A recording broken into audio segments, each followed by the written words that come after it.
calon pramuka.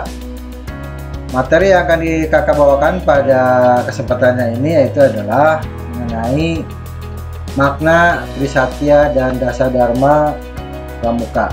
Trisatya, pengertian dari Trisatya itu adalah Tri itu 3 dan Satya adalah kesetiaan. Jadi artinya Trisatya itu adalah 3 kesetiaan yang harus dipenuhi atau dipatuhi oleh setiap anggota pramuka. Nah, di sini ada isi daripada Trisatya adalah sebagai berikut. 1. Menjalankan kewajibanku terhadap Tuhan dan Negara Kesatuan Republik Indonesia. 2. Menolong sesama hidup dan mempersiapkan diri membangun masyarakat. 3. Menempati dasa dharma. Nah, adapun untuk Trisatya tersebut di atas mengandung bahwa seorang pramuka berkewajiban sebagai berikut. 1. Dia harus menjalankan kewajibannya atau perintah Tuhan serta menjauhi segala apa yang menjadi larangan. Yang kedua, kewajiban terhadap negara Republik Indonesia, harus ikut serta di dalam membangun Negara Kesatuan Republik Indonesia. Yang ketiga adalah kewajiban terhadap Pancasila, yaitu dengan cara menghayati, mengamalkan isinya dan menjaga Pancasila selalu ada di dalam Negara Kesatuan Republik Indonesia. Yang keempat adalah kewajiban terhadap sesama masyarakat, membantu, menolong, ikut di dalam kegiatan-kegiatan kemasyarakatan dan sebagainya. Nah, yang terakhir adalah kewajiban untuk menghayati dan mengamalkan dasa dharma. Nah, itu adalah yang disebut dengan Trisatya. Nah, sekarang kita masuk ke materi berikutnya, yaitu adalah mengenai dasa dharma. Di dasa dharma itu adalah dasa artinya 10 dan dharma adalah perbuatan baik atau kebajikan. Jadi yang disebut dengan dasa dharma itu adalah 10 kelakuan yang baik ya, yang harus dilakukan atau dikerjakan oleh anggota pramuka maupun anggota yang mengikuti aktualisasi pada saat ini.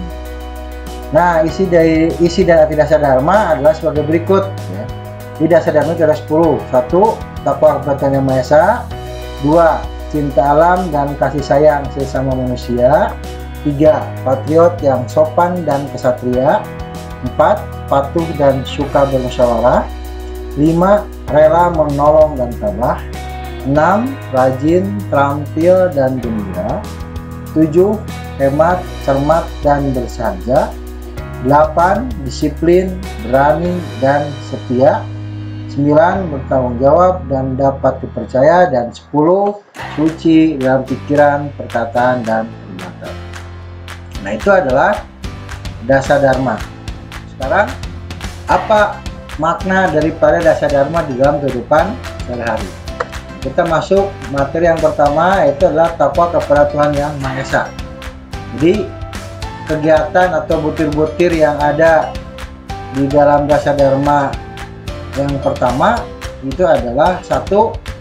Kita harus beribadah menurut agama masing-masing dengan sebaik-baiknya. Karena negara kita memiliki beberapa agama, maka kita harus beragama menurut agamanya masing-masing dan jangan mengganggu umat yang lain untuk menjalankan ibadahnya. Yang kedua adalah dengan menjalankan semua perintah-perintahnya serta meninggalkan segala larangan-larangannya, supaya kita bisa berjalan di dunia ini dengan aturan-aturan yang berlaku. Yang ketiga adalah patuh dan berbakti kepada orang tua. Itu adalah salah satu bukti kita takwa kepada Tuhan Yang Maha Esa. Dan yang selanjutnya adalah sayang kepada saudara. Nah, di sini masih banyak pola tingkah laku sehari-hari kita yang mencerminkan takwa kepada Tuhan Yang Maha Esa. Nah, sekarang masuk ke dasa yang kedua. Sekarang masuk ke poin yang kedua, yaitu cinta alam dan kasih sayang sesama manusia Apa saja tingkah laku yang sesuai dengan poin yang kedua? Itu adalah pertama, menjaga kebersihan ya sanggar, kelas, dan lingkungan sekolah. Jadi kita ikut melaksanakan kerja bakti ya, ikut melaksanakan kebersihan. Itu adalah poin yang pertama. Yang keduanya, ikut menjaga kelestarian alam baik flora maupun fauna. Di sini kakak-kakak semuanya diusahakan jangan melakukan coret-coret ya, jangan melakukan penebangan hutan secara ilegal. Terus baik memelihara flora maupun faunanya ya, jangan memiliki atau menyimpan hewan-hewan yang statusnya adalah hewan dilindungi atau yang sudah punah. Nah, yang ketiga adalah membantu fakir miskin, anak yatim piatu maupun orang tua jompo. Jadi kakak-kakak di sini harus memberikan bantuan ya, baik itu sodako maupun membantu anak-anak yatim, orang jompo dan sebagainya.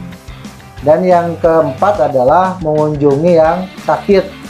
Apabila ada saudara, ada teman ya, mengunjungi yang sakitnya, karena sekarang dalam masa pandemi ini untuk mengunjungi yang sakit kita tidak usah datang ke orangnya, kita doakan saja, kita kasih motivasi untuk selalu menjaga kebersihan dan bisa menjadi sehat kembali. Poin yang ketiga adalah patriot yang sopan dan satria. Nah, untuk poin yang ketiga di sini ada beberapa tingkah laku yang mesti kita lakukan. Yang pertama adalah mengikuti upacara sekolah atau upacara latihan. Nah, kebetulan sekarang masih dalam pandemik, maka untuk kegiatan-kegiatan upacara atau latihan kita menggunakan media-media yang lain. Yang kedua adalah menghormati yang lebih tua dan menyayangi yang lebih muda. Ya, kita harus memberikan hormat ya, menghormati, menghargai orang yang lebih tua. Selanjutnya adalah ikut serta dalam pertahanan negara. Salah satunya sekarang dalam ikut serta dalam pertahanan negara adalah diam di rumah, menggunakan masker ya. Nah, karena sekarang dalam keadaan pandemik, supaya kita tidak menjadi orang yang menyebarkan virus COVID-19. Selanjutnya adalah melindungi kaum yang lemah. Nah, ini kita sudah tahu semua, kita harus menjadi pionir ya dalam melindungi kaum yang lemah. Selanjutnya adalah belajar di sekolah dengan baik, karena dalam keadaan sekarang, dalam keadaan pandemi ini, maka meskipun kalian belajar di rumah, maka perlakukanlah pembelajaran tersebut seperti kalian belajar di sekolah. Disiplin ya, dengan tata krama, dengan menggunakan media-media yang ada, dan jangan sampai membebani orang tua kalian. Selanjutnya adalah ikut serta di dalam kegiatan-kegiatan kemasyarakatan. Kemarin kita ketika acara memperingati Hari Kemerdekaan, banyak kegiatan-kegiatan di masyarakat. Mudah-mudahan kakak-kakak semua ikut serta di dalamnya, baik itu menjadi panitia maupun menjadi peserta. Nah, selanjutnya kita masuk poin yang keempat, yaitu adalah patuh dan suka bermusyawarah. Di sini poin-poinnya apa aja ya, perilakunya, yaitu adalah mengerjakan tugas-tugas dari guru, pembina, orang tua dengan sebaik-baiknya. Nah, jadi nanti di akhir materi ini kakak akan memberikan tugas. Nah, silakan kakak-kakak semuanya untuk mengerjakan tugas tersebut dengan sebaik-baiknya. Selanjutnya adalah patuh kepada orang tua, guru, dan pembina. Poin yang selanjutnya adalah berusaha mufakat dalam setiap musyawarah. Jadi kalau misalnya ada suatu hal masalah yang mesti dipecahkan, maka coba dengan menggunakan musyawarah. Selanjutnya, tidak mengambil keputusan yang tergesa-gesa yang didapatkan tanpa melalui musyawarah. Jadi segala sesuatu keputusan yang menyangkut hidup orang banyak, maka kita harus menentukan dengan musyawarah. Selanjutnya adalah poin rela menolong dan tabah. Di sini ada beberapa pola laku kita yang sesuai dengan poin ini. Itu adalah berusaha untuk menolong orang yang sedang mengalami musibah atau kesusahan, baik itu secara langsung kita menolong orangnya atau kita memberikan bantuan. Selanjutnya adalah setiap menolong tidak meminta pamrih atau mengharapkan hadiah. Jadi ketika kita menolong orang yang mendapat kesusahan atau mendapat musibah, maka camkan dalam diri kita bahwa kita menolong dengan ridho dan ikhlas, ya, tanpa mengharapkan hadiah atau imbalan. Selanjutnya adalah tabah dalam menghadapi berbagai kesulitan. Nah, sekarang kebetulan kita dalam masa pandemi ini segala sesuatunya sulit, ya. Kakak-kakak harus bisa mengimplementasikan poin ini dengan cara apa? Tabah, ya. Tabah, sabar mengikuti pembelajaran ini, ya. Karena kita tidak menginginkan bahwa dalam keadaan seperti ini pembelajaran menjadi pembelajaran yang tidak kita harapkan. Selanjutnya adalah tidak banyak mengeluh dan tidak mudah putus asa. Nah, ketika sekarang pembelajarannya seperti ini menggunakan virtual, maka kakak-kakak nggak usah banyak mengeluh. Karena yang mengerjakan atau yang mengikutinya tidak hanya kakak-kakak, tapi semua orang yang ada di Indonesia, khususnya umumnya dunia. Pada hari ini kita pembelajarannya dengan menggunakan virtual, ya. Dan tidak usah putus asa, karena pembelajaran yang baik itu adalah bukan karena medianya, karena tapi keinginan kita dan motivasi kita untuk selalu belajar. Selanjutnya adalah bersedia menolong tanpa diminta. Jadi kita mencoba menolong orang, ya, meskipun orang tersebut tidak meminta pertolongan kepada kita. Selanjutnya adalah poin rajin, terampil, dan gembira. Jadi rajin, terampil, gembira di sini ada beberapa pola laku kita. Yang pertama adalah tidak pernah membolos dari sekolah. Nah, berarti kalau dalam keadaan seperti ini, coba kakak-kakak selalu mengikuti semua tugas yang diberikan oleh Bapak Ibu Guru.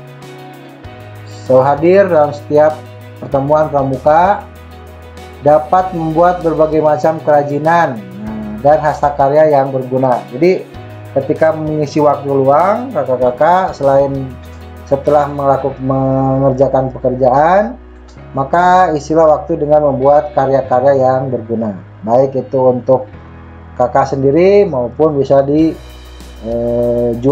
atau diberikan kepada orang lain.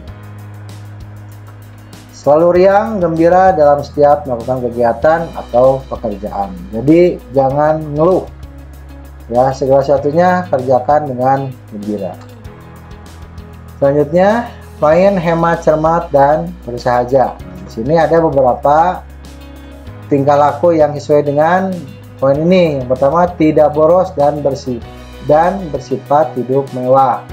Jadi tidak boros dan tidak mewah, ya. Kita harus banyak sederhana dan banyak menabung, ya. Yang selanjutnya adalah rajin menabung. Nah, jadi supaya kita bisa memiliki bekal untuk masa yang akan datang, maka kita rajin menabung. Teliti di dalam melakukan sesuatu, jangan tergesa-gesa, ya. Ikuti tutorialnya supaya dapat menghasilkan hasil yang bagus. Bersifat hidup sederhana dan tidak berlebih-lebihan, apa adanya saja, ya. Jangan mewah. Kita hidup sesuai dengan apa yang kita miliki. Selanjutnya adalah biasa membuat perencanaan setiap akan melakukan tindakan. Nah, jadi dibiasakan ketika kita mau melakukan sesuatu itu buat perencanaannya. Ya, atau dalam bahasa istilahnya, tuliskan apa yang kamu pikirkan dan kerjakan apa yang kamu tuliskan. Jadi sebelum kita melakukan sesuatu, buat dulu perencanaan, tuliskan, baru kita kerjakan. Disiplin, berani, dan setia. Poin ini memiliki beberapa pola laku kita. Yang pertama adalah selalu menepati waktu yang ditentukan. Jangan ngaret, ya, sesuai dengan waktu yang ditentukan. Mendahulukan kewajiban terlebih dahulu dibanding dengan haknya. Jadi di sini kakak-kakak sebelum menuntut hak maka lakukan dulu kewajiban, ya.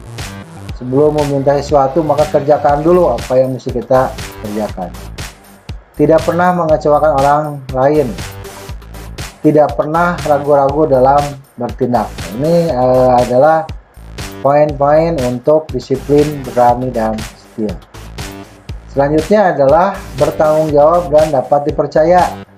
Nah, ini poin-poinnya diantaranya menjalankan segala sesuatu dengan sikap bersungguh-sungguh, dengan semangat, bukan dengan main-main, ya. Selanjutnya tidak pernah mengecewakan orang lain. Selanjutnya bertanggung jawab dan setiap tindakan. Jadi apabila kita melakukan sesuatu maka kita harus bertanggung jawab akan konsekuensi yang diterima dalam setiap tindakan tersebut, baik itu tindakan yang bagus maupun tindakan yang buruk. Dan yang terakhir adalah poin suci dalam pikiran, perkataan, dan perbuatan.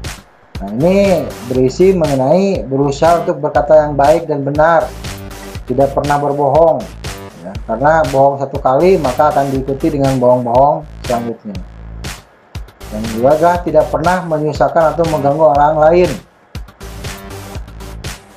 Yang terakhir adalah berbuat baik kepada orang lain.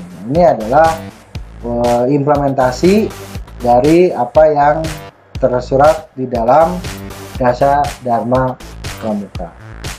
Terima kasih untuk materi aktualisasi pada hari ini. Cukup sekian. Nanti kita ketemu lagi pada materi aktualisasi yang akan datang. Satyaku Kudarmakan, Dharmaku Satyakan. Salam Pramuka.